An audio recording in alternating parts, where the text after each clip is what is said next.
E nós estamos de volta com o nosso AppTV neste bloco para falar sobre documentários, cinema e audiovisual. E nós recebemos o jornalista Osami Nakamura, da Pseudovídeo, e também o professor de audiovisual da Barão, Cid Machado. Sejam bem-vindos, Osami. É muito bom ter você aqui. Obrigado pelo convite. Imagina, que é isso, Cid. Seja bem-vindo também, viu? Eu que agradeço o convite também. Imagina. Bom, gente, o Osami recentemente foi classificado no programa de incentivo da cultura e teve um projeto de filmar a obra nada mais, nada menos do que Bassano Vaccarini. Isso foi aprovado. Como é que foi entrar nesse projeto? Porque muitas pessoas acabaram não entrando, não participando. Você me contou aqui nos bastidores que foi, assim, também de última hora e conseguiu a classificação, né, Rossami? Como é que você vê isso, Osami? Bom, filmar um pouco da história do Bassano Vaccarini aqui em Ribeirão Preto e na região preta era uma vontade antiga, né? Até eu sou um admirador já há algum tempo, desde a época que eu estava na faculdade, isso já faz 10 anos. Mas surgiu essa oportunidade de ter um projeto financiado, que esse, na verdade, é o grande desafio sempre de quem produz audiovisual, que é você tem a vontade, tem a ideia, mas você não tem recurso, as pessoas não acreditam muito, e eu vi essa possibilidade. Porque eu ia chegar nesse ponto. Porque a gente tem muitas ideias, né, Cid? Nós aqui perpetuamos por isso, só que a verba, a gente sempre está em busca dele. Aí quando abre um projeto desse, você acaba muitas vezes tendo, na realidade, pouca procura, porque muita gente não sabe, ou porque na hora H não está com o projeto ali, e perde também a oportunidade de se inscrever, né? Que é tanto aquela verba e não consegue, por falta disso, até da informação, ou da iniciativa mesmo. E foi legal que eu nunca tinha participado de um edital, assim, estruturando um projeto para concorrer. E foi o primeiro e deu certo, então encoraja. Foi tranquilo? Tranquilo não foi, né? Muita burocracia? Burocracia, muita documentação de última hora que eu tive que providenciar. Em alguns momentos o texto do edital não estava tão claro, então a interpretação daquilo causou um certo... Isso, aí causou um certo estresse, assim, porque você tinha uma data para entregar. Tá certo que o projeto foi lançado aqui em julho, em junho, mas eles divulgaram bastante a partir de outubro, novembro, foi a época que eu comecei a me organizar para participar desse edital. Só que aí eu fui ler o texto e começaram a surgir dúvidas e tal. Acho que o maior estresse foi em relação ao texto mesmo do edital, mas acabou dando certo, porque acho que a mesma dúvida que eu tinha, as outras pessoas também tinham. E deu certo, ainda bem. E como é que você vê, professor Cid? De qualquer forma, assim, apesar das dificuldades, eu acho que foi muito positivo isso, porque antigamente, né, há um tempo atrás, você tinha que recorrer a concursos federais, né, estaduais. Tem um municipal fantástico. Que tem toda uma... Só final do ano que Outros já ocorreram em Ribeirão, mas a continuidade que é sempre difícil, né, na nossa cidade. Mas eu acho que toda a iniciativa é bem positiva nesse sentido. E essa parece que tem uma promessa realmente de continuar aí também, né? Um projeto de médio a longo prazo da prefeitura. Então um esforço, é legal essa secretaria que está aí atuando nesse governo, a secretária Adriana Silva, estão com um esforço bastante grande para a área da cultura.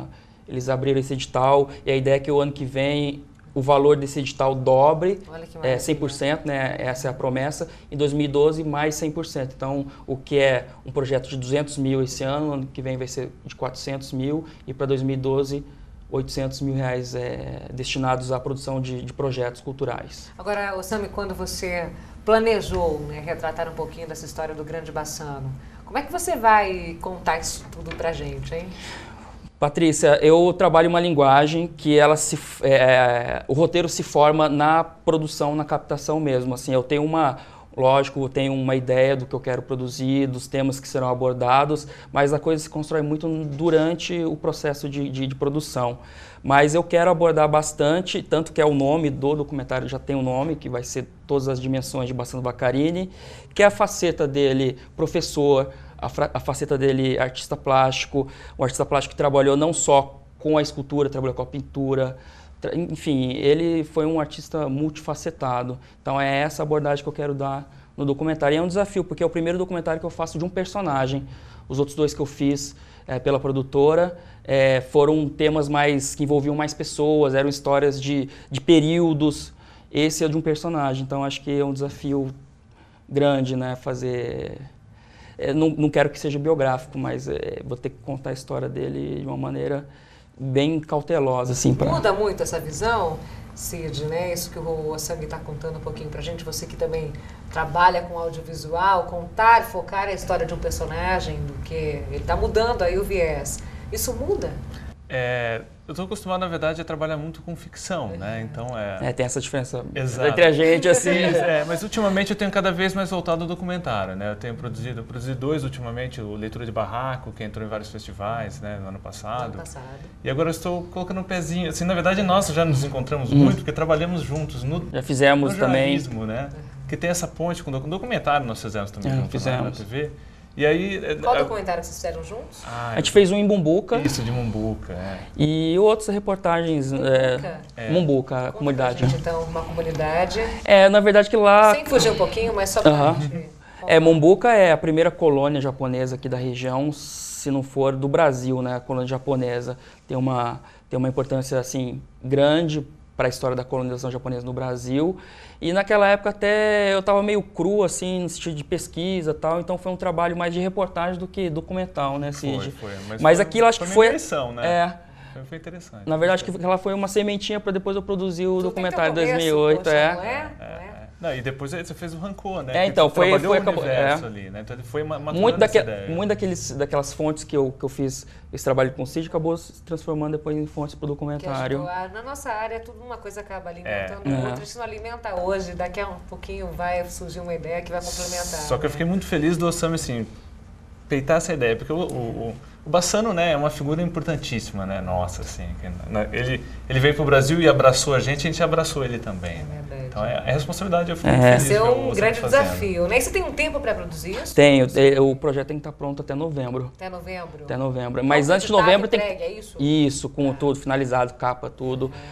Mas antes disso tem que ter um lançamento. Então tá também no projeto, tá previsto um lançamento com exibição em escolas e debates, enfim. E depois ele vai se transformar num produto, não um produto para ser vendido, mas um produto para a prefeitura mesmo, que é a financiadora, que é a realizadora do projeto, utilizar isso. A ideia está no texto do meu projeto, inclusive, a ideia de transformar isso para distribuição mesmo, como escolas, coisa cultural, instrumento didático mesmo, cultural. Um documento mesmo, né? A própria definição do documentário, um documento. E Cid, você sente que está crescendo a procura dos alunos para essa atividade audiovisual? Porque a gente via muito pouco antes, agora a gente vê um incentivo maior e até pelo acesso maior que a gente tem hoje aos equipamentos. Eu lembro que na época que eu fazia faculdade, eu nem sonhava em ter uma câmera do jeito que eu tenho hoje. Eu acho que o Osami também é a mesma coisa, em criar uma estrutura. Hoje tudo é mais fácil. Como é que você vê isso na sala de aula? Na sala de aula é curioso, assim, nós nos deparamos, porque essa tecnologia, você falou, está mais acessível e ela muda o tempo todo, é muito rápido. Então muitas vezes você está ensinando uma coisa, o aluno já vem com a nova câmera, sabe? E aí você... Que ele ganhou da mãe. Exato, aí às vezes ele acaba ensinando a gente também, sabe? A gente sabe, né, os processos até ali. Mas o novo é incipiente, então a gente daí troca essa ideia e eles vão se organizando, né, cada vez mais. E a qualidade é cada vez maior, né? E você vê hoje com o celular, né, fazendo por aí vários repórteres amadores nas ruas. Então acho que fomentou realmente. Mas do YouTube, né, as pessoas fazem reportagens pessoais, né? E por conta dessa tecnologia que foi democratizada, houve o surgimento de uma linguagem também. Embora, às vezes, a imagem não seja como uma imagem de broadcast, por exemplo, mas ele tem um conteúdo muito espontâneo, muito bacana, então isso torna... Que é o viral, que é até aquela forma de se fazer, de se produzir, aí por aí vai, né? Agora eu quero falar um pouquinho do passado aqui, da história do Osami, que é o Rancor. É isso? Que é a assinatura do japonês. Isso. Foi o que eles comentaram aqui, feito em 2008. Lançado em 2008. Muito bom. Eu queria que foi até premiado no Festival de Cinema no Japão como o melhor curta-metragem. Queria que você contasse um pouquinho. Você imaginava que ia chegar, onde chegou, que o produto final, de repente, fosse resultar nisso, Osami? Não, eu queria fazer um trabalho, um documentário que falasse... trouxesse algo diferente para uma história que também já foi muito contada, não só por pessoas aqui de Ribeirão Preto, mas em todo o Brasil, como a imigração foi uma coisa que aconteceu em todo o Brasil. Eu queria trazer alguma coisa nova e o esforço foi para que a comunidade gostasse, que ela se visse nesse trabalho. E a surpresa que eu tive que não só os japoneses, os descendentes viram e gostaram, se identificaram e e assinar aquilo como sendo a história deles, até as pessoas que não têm descendência japonesa ou nunca tiveram contato com a cultura japonesa. Então ele se tornou um vídeo acessível para todos aqueles que têm interesse nesse tipo de assunto e houve sim uma adesão boa, viu? E inclusive como você perguntou, eu não esperava essa repercussão. E ele foi indo de mão em mão, foi de boca em boca, chegou no Japão através do Paulo Betti, que teve lá para um festival, aí uma amiga, a Liana Palocci, tinha presenteado ele, e ele comentou lá no Japão desse vídeo, então foi uma coisa meio de boca a boca, assim, e acabou chegando lá. Foi muito bacana. Imagino. Isso é legal, quando você faz, depois o trabalho toma vida própria, assim, depois você perde um pouco o controle da situação. Isso é muito interessante. No bom sentido, né, Cid? Sim. Isso é muito interessante. Agora, você é descendente de parte de pai ou mãe? De pai. Isso ajudou você a mexer um pouquinho nessa história, saber resgatar suas raízes também? Ajudou, certamente. Primeiro porque até o diálogo com o japonês não é tão fácil assim, né? Existe uma comunicação específica para você conseguir descobrir algumas coisas e ter acesso ao universo deles. Esse eu acho que foi o principal ponto. E o outro, como você falou, foi uma forma de eu corroborar assim, a minha origem, minha tradição, que estava um pouco largado, assim, eu fui juntando um pouquinho. Imagino. Então a gente quer acompanhar. Vamos ver um pouquinho dos trechos desse grande documentário. Quando a gente começa a falar queremos saber mais outros detalhes sobre a nossa história, eu acho que é o momento que a gente está querendo saber um pouco mais desse nosso lado japonês. Hanko é para identificação da própria pessoa. Hanko, o carimbo que no Japão vale como assinatura, nesta história de diferença e miscigenação cultural, é uma metáfora do comportamento japonês em solo brasileiro. É esculpido, né? Então ele é uma letrinha, uma sílabinha, uma pequenininha coisa é diferente. Nunca é toda igual. Tem mil é diferente. Hanko próprio, registrado. Só aquela pessoa que tem. É um carimbo com o nome da família. Um relato a respeito das decisões. Assina, depois bate o carimbo embaixo, aí o negócio tá sério, né? Toco shamisen, toco fuê e gosto de dançar odori também.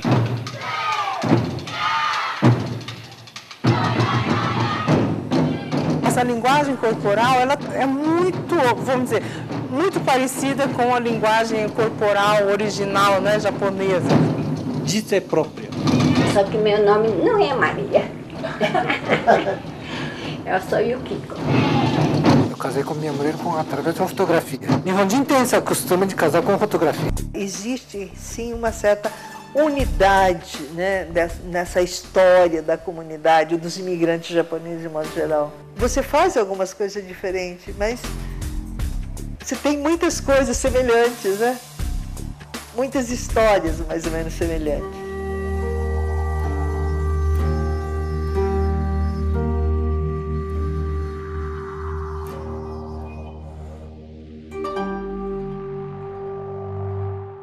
Aqui no Brasil é assinatura, mas lá no Japão é Hanko mesmo. Vale como assinatura do Brasil, né? Eu tinha, mas aqui não usa. Tá lá na gaveta. Né? Muito bom, hein, Osami? Gostei muito. Lindo, lindo, lindo. Agora, Cid, eu queria puxar um pouquinho com você esse papo. Para quem está querendo seguir essa linha, né, que o Osami está trazendo um pouquinho da história individual dele, o que você recomenda? O que tem que fazer a diferença desde já? Porque eu acredito assim, o Osami, eu até vou confidenciar aqui, eu era bicho do Osami. Estava um ano na frente, não é isso? Um ano. Um ano. E a gente já percebia na faculdade que alunos que iam fazer a diferença. Isso é claro, pelo estilo que segue. E você consegue dar essa dica, então, agora, Cid? É isso que eu quero puxar de você nessa minha pergunta. Que aluno que vai fazer a diferença no mercado? Que vai se destacar, que vai para uma linha diferente, não igual de todo mundo, que vai se dar bem na profissão? Uhum. É curioso que o que vai se dar bem é aquele que é curioso. Aquele que está se renovando, porque não só na área do audiovisual, né? Qualquer área hoje, você tem que estar estudando sem parar, aprendendo, pesquisando, né?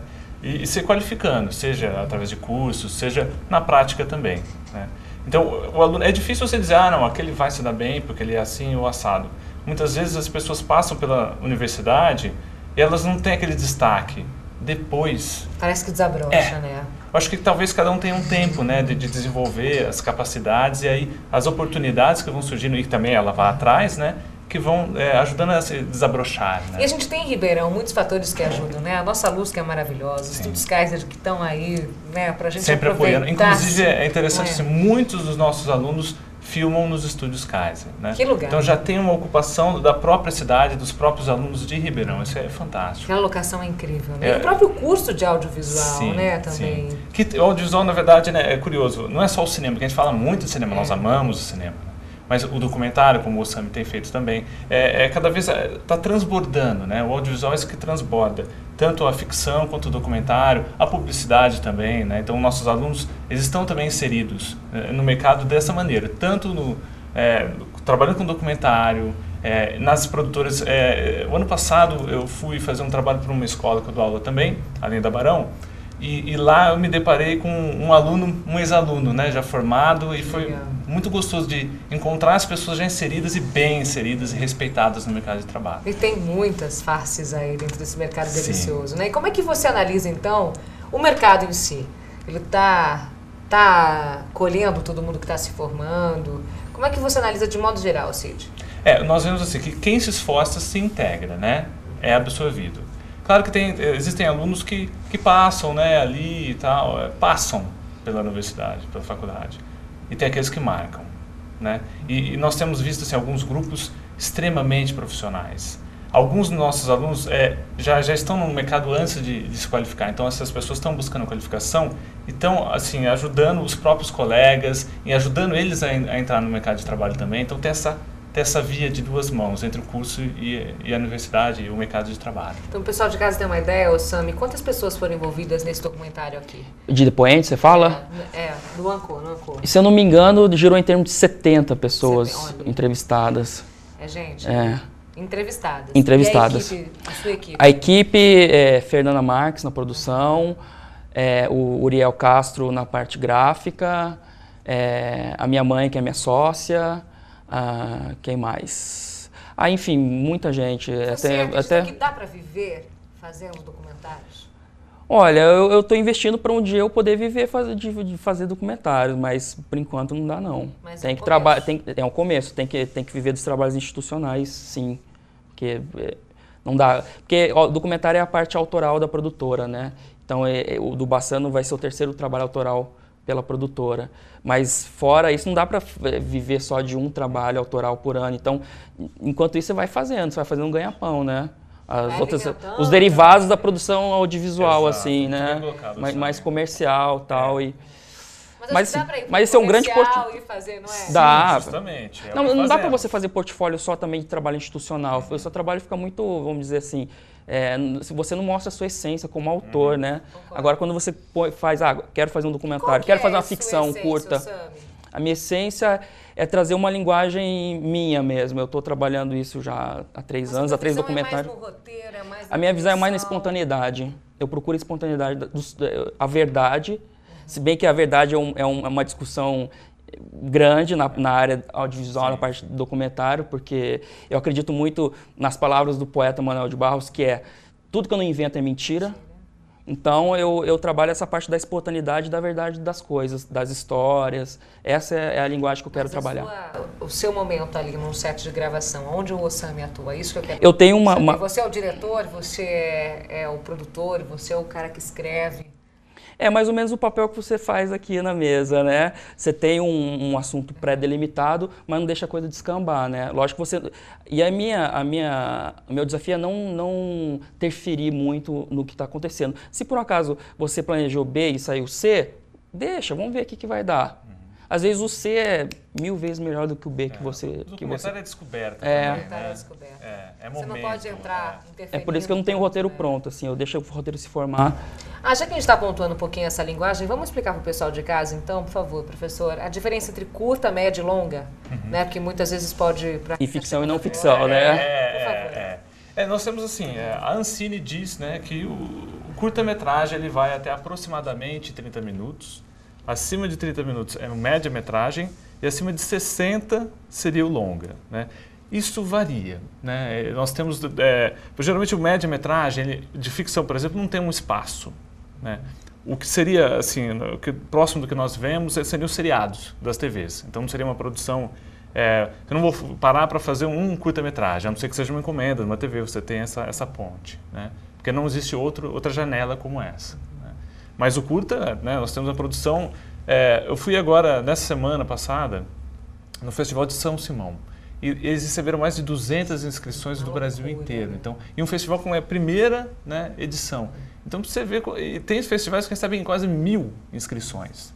Então, a produção está efervescente mesmo. Que bom, né? Que ótimo, Isso né? Ótimo, né? Falando nisso, eu quero falar sobre o seu documentário também, Blues Everyday. Esse foi ano passado, muito bacana. Que vai entrar agora no circuito dos festivais, não é isso? Vai, eu já escrevi ele num primeiro festival. Eu também nem sei como é que tá. É um festival especializado para produções voltadas para música, né? Documentários musicais. Então, como ele trata de um gênero musical... Então, essa capa acabou de sair do forno. Opa, isso é bom! Porque eu lancei, mas eu não tinha transformado ele num produto para distribuição. Quem são os personagens aqui? Um você deve conhecer certamente, que é o Fred Sunwalker. Tá, já reconheci. É o nosso artista talentoso aqui do Legal, blues de Ribeirão Preto. Ah. E outros pioneiros, né, do blues do Brasil. André Cristóvão, tem o J.J. Jackson, e tem o Flávio Guimarães na gaita, que é do Blues Etílicos. E esse detalhe da guitarra aí é o Fernando Noronha também, virtuosíssimo de Porto Alegre, bluseiro. Que delícia, que delícia. Ele retrata esse mundo delicioso da música, então. Esses 20 anos de blues no Brasil. Porque também Ribeirão Preto teve um papel fundamental, que sediou o primeiro Festival Internacional de Blues, né? Esse documentário foi lançado ano passado no Sesc em Blues. Muito bom. Para quem quiser, aonde que consegue... Então, na verdade, ele está pronto, agora ele vou masterizar ele em DVD e preciso de patrocínio para poder distribuir, porque eu não quero vender ele não é um produto de venda, o formato dele não foi concebido para ser vendido, diferente do Rancor que eu vendo. Esse eu queria um patrocínio para poder distribuir para as pessoas que participaram também. Numa outra linguagem, né? Agora, para a gente fechar esse bate-papo que está tão bom, né? Eu quero saber a opinião de vocês sobre a intenção, né? Se vocês veem essa possibilidade de Ribeirão Preto se tornar um grande polo de audiovisual, porque a gente tem tudo aqui, né? Nós comentamos um pouquinho antes da Luz, os Estúdios Kaiser, a APP que incentiva super a produção audiovisual, curso de audiovisual. E aí? Vocês acreditam que Ribeirão Preto pode se tornar um grande polo, Cid? Eu acredito que ele já seja. Ribeirão já é, né? Claro, muitas coisas a se melhorar, né? Eu acho que é evidente.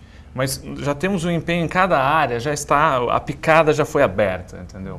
Isso é um grande início, é necessário. Os nossos bandeirantes do audiovisual já saíram na frente.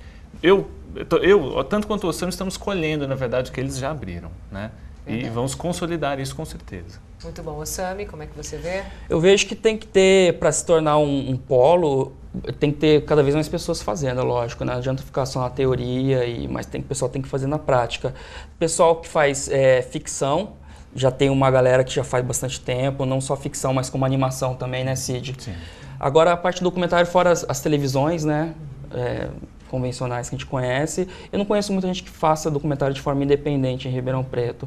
Eu espero que cada vez mais as pessoas façam. E também medir a partir de que momento vai ser um polo, ser considerado um polo Ribeirão Preto. Acho que é a partir do momento que a gente vê muita coisa acontecendo mesmo. Festival, né? Trabalhos sendo lançados. Então eu não sei muito se Ribeirão é ou não um polo, mas eu espero que seja um dia. Muito bom. Quero muito agradecer a presença de vocês aqui, abrindo o nosso APP-TV hoje inédito, né? Muito bom voltar. Um lindo ano, Cid, muitas produções para vocês, sucesso, e a gente se vê mais aqui. Obrigada, Cid. Eu que agradeço. Obrigada, Sam. Sucesso, hein? Depois voltamos com Bastando Vacarini aqui, hein? Documentário prontinho. À disposição. Ok? Muito bom, gente. No próximo bloco você confere homenagens ao Dia do Publicitário. Não saia daí. Até já.